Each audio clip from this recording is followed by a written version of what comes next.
Namaskar. A warm welcome to World News, an Indian perspective on All India Radio. This is Renuka, and with me is Aditi Lumba, bringing glimpses of major developments of the day from across the globe. Over the next half an hour, we shall bring you the latest from the world of politics, economy, sports, entertainment and more. As the world fights the COVID-19 pandemic, we begin the program with a message of caution to stay safe and protected by following these 3 simple steps. Wear a face mask, maintain social distancing, focus on hand and face hygiene. And now the headlines. India steps up to the role of the pharmacy of the world. First consignments of made in India COVID-19 vaccines reach Bhutan and Maldives. Joe Biden sworn in as 46th President of the United States of America. Kamala Harris becomes the first ever female Vice President of US. Germany extends lockdown till the 14th of February. Stricter measures introduced in a bid to bring the pandemic under control. India and France conduct Desert Night 21 joint air exercise. And in cricket, BCCI announces 18-men squad for 4-match test series against England. Virat Kohli to helm the team.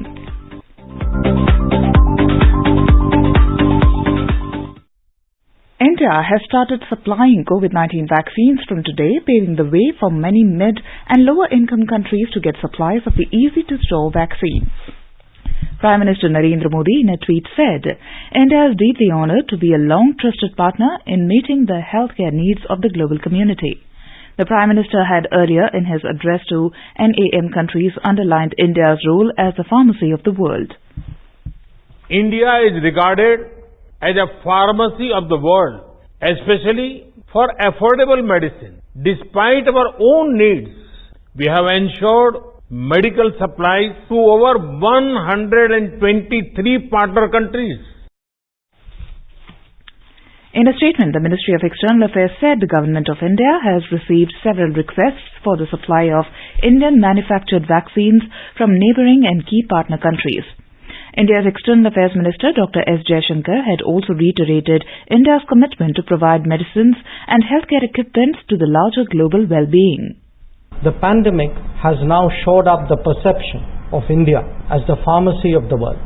After all, we not only ramped up production to meet a spike in global demands, but actually supplied medicines to 150 countries, many of them on a grant basis. The attention is also shifting to the difference we will make in ensuring that vaccines for COVID are affordable and accessible. In response to these requests and in keeping with India's stated commitment to use India's vaccine production and delivery capacity to help all of humanity fight the COVID pandemic, supplies under grant assistance to Bhutan, Maldives, Bangladesh, Nepal, Myanmar and Seychelles will begin from today. The ministry said in respect of Sri Lanka, Afghanistan and Mauritius, India is awaiting the confirmation of necessary regulatory clearances. Keeping in view the domestic requirements of the phased rollout, India will continue to supply COVID-19 vaccines to partner countries over the coming weeks and months in a phased manner. It will be ensured that domestic manufacturers will have adequate stocks to meet domestic requirements while supplying abroad.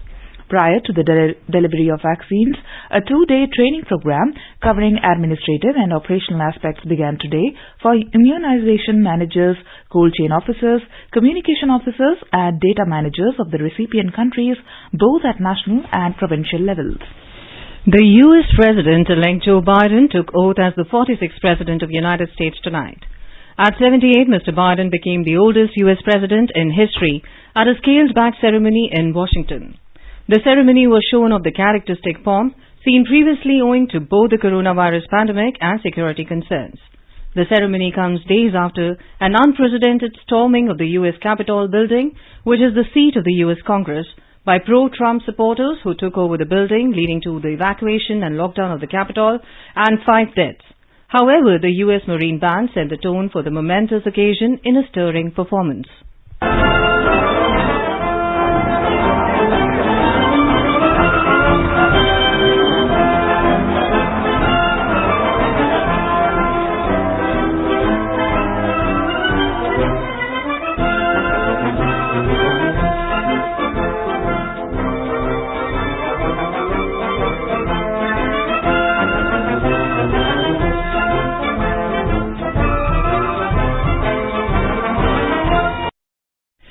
Mr. Joe Biden's deputy, Ms. Kamala Harris, became the first woman and first Asian American to serve as Vice President of USA as she took oath. The oath was administered by the first ever Latina judge to serve in the U.S. Supreme Court, Sonia Maria Sotomayor. To welcome to the inaugural stage the first Latina to ever serve on the Supreme Court of the United States of America, Justice Sonia Sotomayor. Please raise your right hand and repeat after me. I, Kamala Daisy Harris, do solemnly swear. I, Kamala Daisy Harris, do solemnly swear. That I will support and defend the Constitution of the United States. That I will support and defend the Constitution of the United States. Against all enemies, foreign and domestic. Against all enemies, foreign and domestic. That I will bear true faith and allegiance to the same. That I will bear true faith and allegiance to the same. That I take this obligation freely. That I take this obligation freely. Without any mental reservation or purpose of evasion. Without any mental reservation or purpose of evasion. That I will well and faithfully discharge. That I will well and faithfully discharge. The duties of the office on which I am about to enter. The duties of the office upon which I am about to enter. So help me God. So help me God. The oath was followed by a soulful performance by Jennifer Lopez. And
then the moment that Americans and the world had waited with bated breath arrived as Joe Biden took oath as the 46th President of the United States of America. Robinette Biden Jr. do solemnly swear. I, Joseph Robinette Biden Jr. do solemnly swear. That I will faithfully execute. That I will faithfully execute. The office of President of the United States. Office of President of the United States. And will, to the best of my ability. Will, to the best of my ability. Preserve, protect, and defend. Preserve, protect, and defend. The Constitution of the United States. The Constitution of the United States. So help you God. So help me God. Congratulations, Mr. President.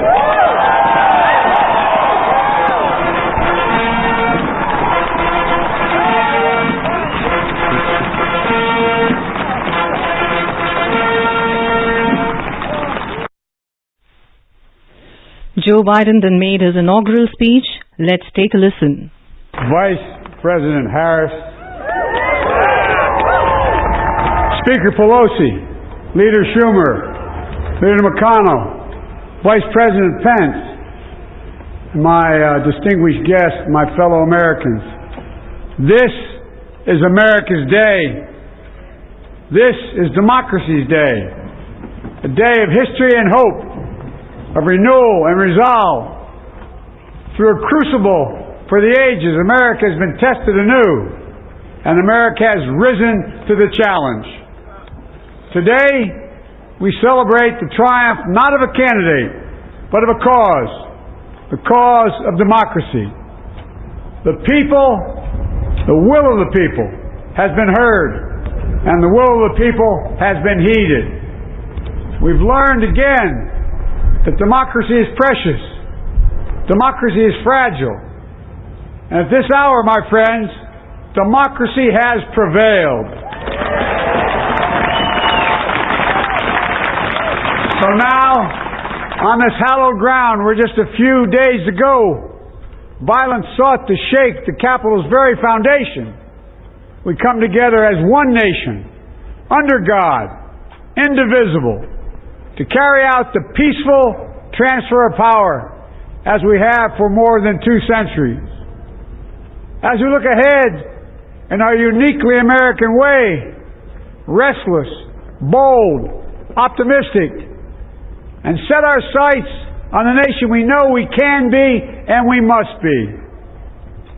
I thank my predecessors of both parties for their presence here today.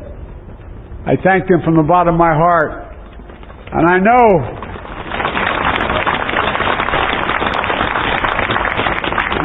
the resilience of our Constitution and the strength of our nation, as does President Carter, who I spoke with last night, who cannot be with us today, but whom we salute for his lifetime in service.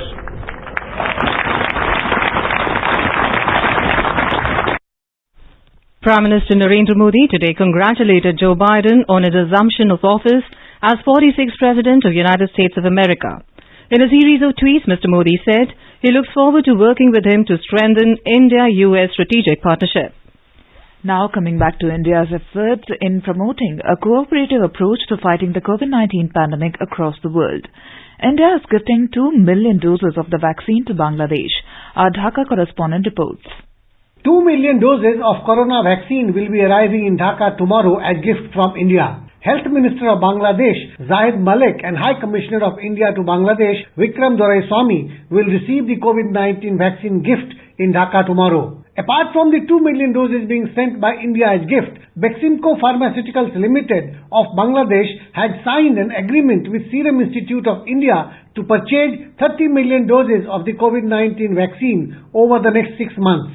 The vaccine gift is part of India's commitment to use its vaccine production capacity to help humanity fight COVID-19. The Ministry of External Affairs has said that keeping in view the domestic requirements, India will continue to supply the vaccine to partner countries over the coming weeks and months in a phased manner. The supplies under grant assistance to Bhutan, Nepal, Maldives, Bangladesh, Myanmar and Seychelles have started from today. India has also undertaken training to the neighboring countries including Bangladesh to enhance and strengthen their clinical capabilities with programs being conducted for healthcare workers and administrators. The vaccination program in Bangladesh is scheduled to start from the first week of February. Government has made elaborate arrangements for carrying out the COVID-19 vaccination program in the country. More than 7,000 teams of health workers have been prepared to carry out the vaccination program. Bangladesh has announced that it will provide free COVID-19 vaccination to all its citizens above the age of 18, free of cost, gradually. Rajesh Jha, World News, All India Radio, Dhaka. India delivered its first consignment of the COVID vaccine Covishield to Bhutan today.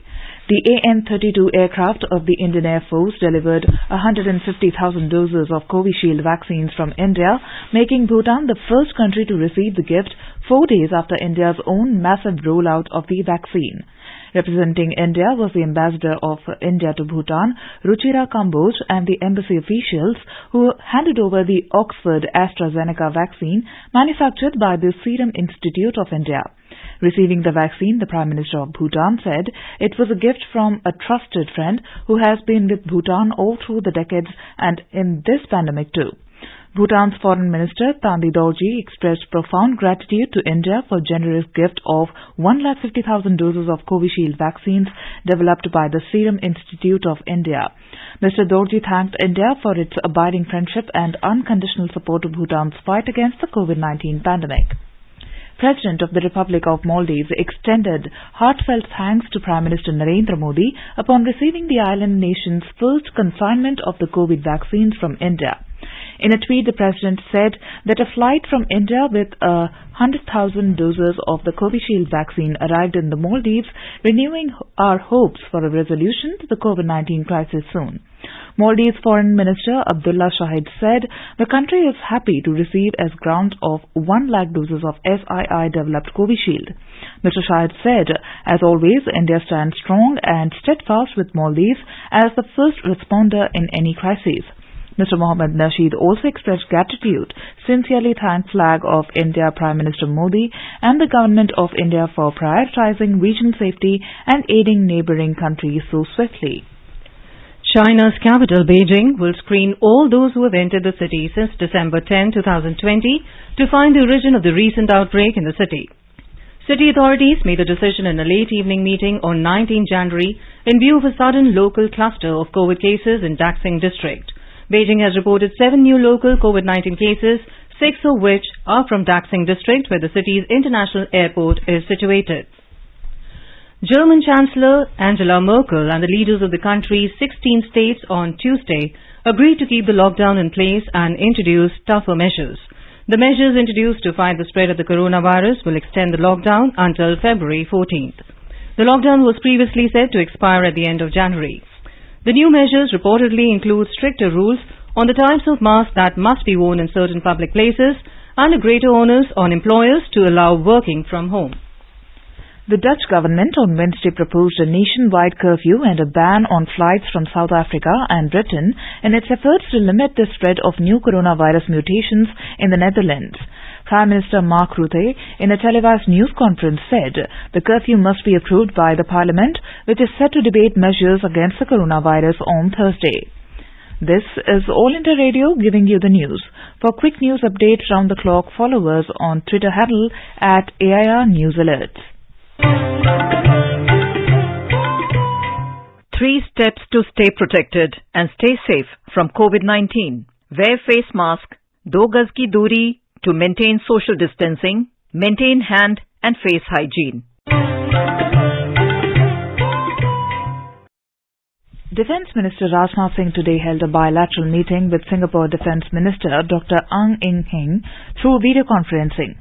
Mr. Singh termed the meeting as productive, saying India is fortunate to have a defence partner like Singapore. He said today's interaction will benefit both the countries on many bilateral issues that are being pursued to further strengthen special relationship. The Indian Air Force and French Air and Space Force are conducting a bilateral air exercise, Desert Night 21, in Jodhpur from today till Sunday. The French side will participate with Rafale Airbus A330 multi-role tanker transport, A400M tactical transport aircraft and approximately 175 personnel.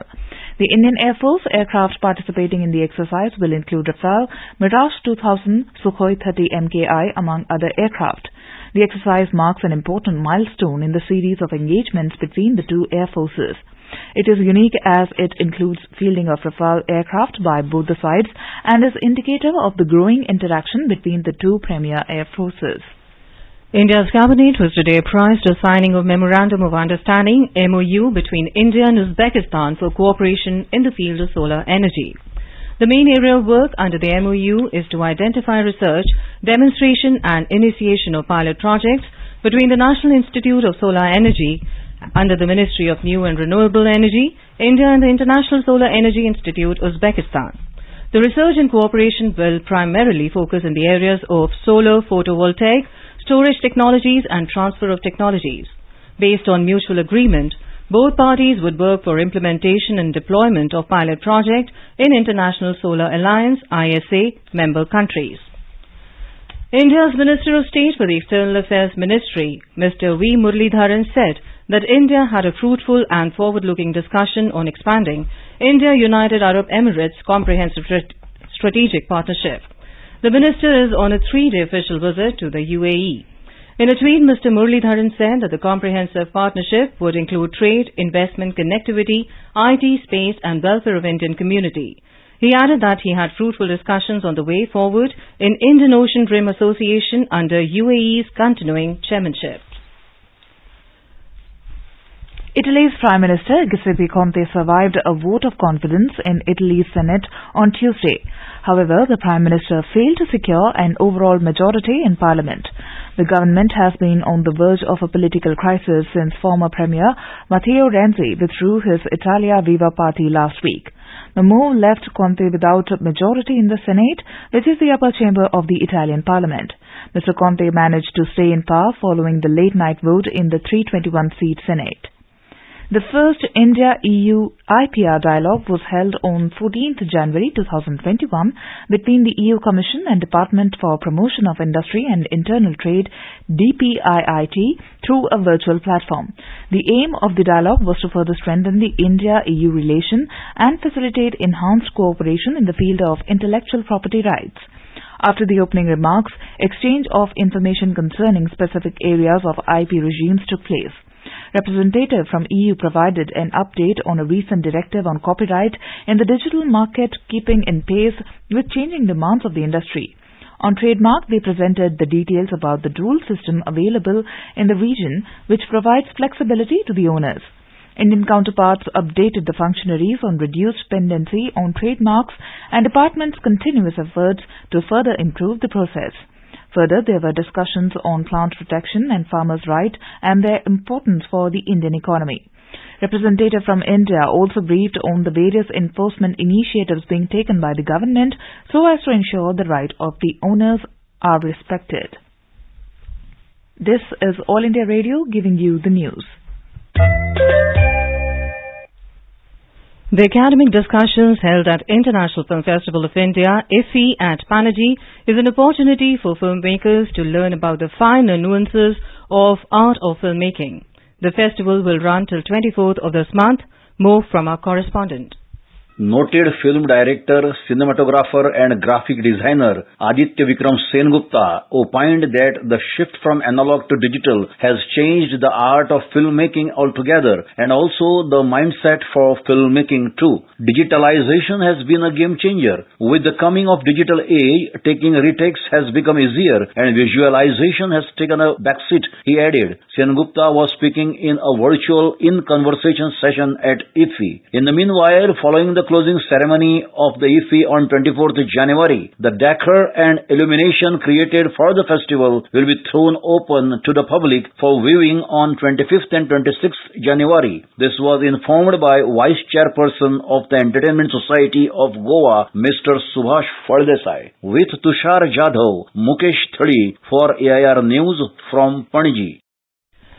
Now let us take a look at the major developments around the world as reported in the foreign press. Foreign press responded to India's historic win against Australia in the 4-test match at Gaba yesterday. The West Australian wrote, "Take it all India, you deserve it. It is not simply what you did, but how you did it." The Mercury praised Team India by saying that when all the world thought India was terrified about visiting Fortress Gaba, it hatched the plan to storm it. Praising the opener, Shubman Gill, the Telegraph wrote Australian must have secretly drooled watching him bat. Wall Street Journal has reported that President Trump has issued 73 pardons on his final day, including that of his former chief strategist, Steve Bannon. UK-based The Guardian writes, WHO has said that UK variant of COVID-19 has been detected in 60 countries. Turkey-based Daily Sabah has reported that new top diplomat of US has targeted Turkey over its acquisition of the Russian 400 air defense system. Bangladesh-based Daily Sun has reported that 2 million doses of the Oxford AstraZeneca coronavirus vaccine to be sent by India as a gift to Bangladesh will reach on Thursday. According to the Rio Times, Brazil has vaccines only for 4% of all priority groups. Russia-based Sputnik News has reported that President-elect Joe Biden will issue executive orders on day one for returning to the World Health Organization, reinstating adherence to the Paris Climate Accord and stopping the construction of the southern border wall with Mexico. Moving on to sports. In cricket, India's regular skipper Virat Kohli will return to the team for next month's 4th Test series against England after Board of Control for Cricket in India, BCCI, has announced the official squad for the first 2 tests for the home series against England. In view of COVID-19, the BCCI has named a 18-member squad instead of the regular 16-member squad. The first test is scheduled for Feb. 5 to 9, followed by the second from February 13 to 17, with both games to be played in Chennai. The third and fourth tests will be in Ahmedabad on February 24 to 28 and March 4 to 8, 2021 respectively. Team India's official test squad for first 2 tests comprises of Virat Kohli as captain, Ajinkya Rahane, Akshar Patel, Cheteshwar Pujara, Hardik Pandya, Ishant Sharma, Jasprit Bumrah, KL Rahul, Kuldeep Yadav, Mayank Agrawal, Mohammad Siraj, Ravichandran Ashwin, Rishabh Pant, Rohit Sharma, Shardul Thakur, Shubman Gill, Washington Sundar and Riddhiman Saha. In cricket, India yesterday scripted history by defeating Australia by 3 wickets in the 4th and final test at the Gabba in Brisbane and retained the Border Gavaskar Trophy. The visitors successfully chased the 328-run target to steal the 4-match series 2-1. The President, Prime Minister, Defence Minister and Information and Broadcasting Minister have congratulated the Indian cricket team for this Test series win. In a tweet, President Ramnath Kovind said, "A historic cricketing triumph scripted in Australia." He said the nation is proud of their achievement. Bangladesh marked the return to international cricket after 10 months with an easy victory over West Indies at the Sher-e-Bangla National Cricket Stadium in Mirpur, Dhaka on Wednesday. It defeated West Indies by 6 wickets in the first ODI of the 3-match series. A quick look at the headlines once again. India steps up to the role of the pharmacy of the world. First consignment of Made in India COVID-19 vaccines reach Bhutan and Maldives. Joe Biden sworn in as 46th President of the United States of America. Kamala Harris becomes the first ever female Vice President of the U.S. Germany extends lockdown till the 14th of February. Stricter measures introduced in a bid to bring the pandemic under control. India and France conduct Desert Night 21 joint exercise. And in cricket, the BCCI announces 18-man squad for 4-match test series against England, Virat Kohli to helm the team. India is celebrating the 151st birth anniversary of Mahatma Gandhi. Before we end, let us listen to his favorite bhajan, Vaishnavajan, by artists from Indonesia.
And with that, we end this bulletin. See you at same time tomorrow with the next edition of World News.